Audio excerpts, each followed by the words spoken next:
Hi, welcome to another 5-Minute Find where we tell you about something you might have missed on Ancestry.com in 5 minutes or less. I'm Juliana Smith. Today we're going to talk about one of my favorite collections on Ancestry.com, the records of the Emigrant Savings Bank. The Emigrant Industrial Savings Bank was founded in 1850 by the Irish Emigrant Aid Society. In the wake of the Irish famine, hundreds of thousands of Irish immigrants came through the port of New York. Often they would come in waves. Sometimes part of the family would come over, they would find a job, earn some money, and then they would send for the rest of the family. This was called chain migration. Even if they didn't need to send for family, many just needed a safe place to deposit the money they'd earned.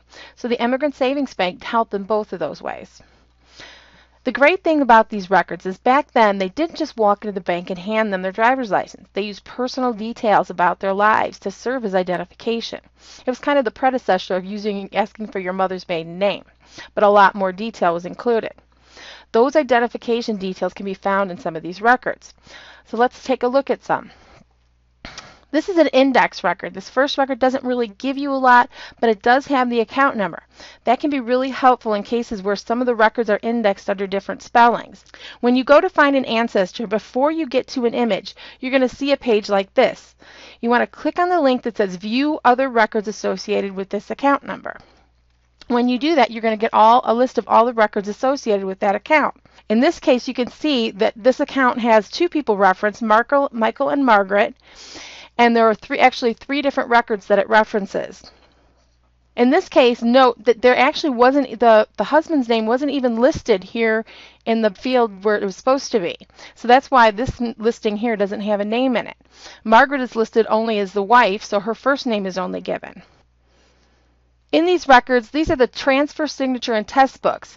You'll typically get the date of the transaction, the account number, the address, the person's occupation, their year and place of birth, immigration date and the name of the ship they came on, marital status and family information. This a lot of times will include relationships. In this case here we see that we've got Margaret's maiden name here as Harrigan. Another type of record you can run across is the test books. And again, for the Cotters, this particular entry was indexed as Cother instead of Cotter. You can see that the last name is a little bit difficult to read. And they'll include typically same information as that's on the test, transfer, and signature books. But in this case, we see a little additional piece of information in that they had 3 children.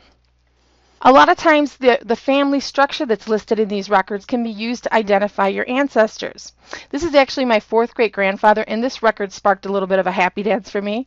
I was able to identify James Kelly among the many other James Kellys because I knew the family structure. You can see his children are listed down here at the bottom. But it told me where he was from in Ireland. He was a native of Glockmore, County Donegal. He arrived through Halifax 30 years ago. His wife was dead by this time. Her name was Bridget McLaughlin. And then again, there's the names of his 4 children. So a lot of really great details in these records. Even the deposit account ledgers, another type of record that you'll find in these accounts, can be helpful and interesting. In this case, the ledgers only go up to account number 18,000, which is October 1858. But if you are lucky enough to have one of these, even though it seems kind of insignificant, in this case it actually was. You can see that there was a lot of activity. I can see how much money was in James's account. But also what's interesting is that the activity ended in 1864, and that's when he died. So that's something to think about when you look at these registers. Now you may be saying that, you know what, my ancestors were poor. No way did they have a bank account. You still want to look. Mary McCabe opened and closed her account with only $21.50, but the other records associated with her account are still pretty rich in details, as you can see down here at the bottom. One other thing to note is that sometimes you'll find references to deaths in this collection. This is for James Kelly's daughter Elizabeth. Her nephew's name, Eugene Petchin, is listed as the executor. The amended date over here in the right column is from 1883, and that is a clue to her death. From this, we know that she died prior to September 1883.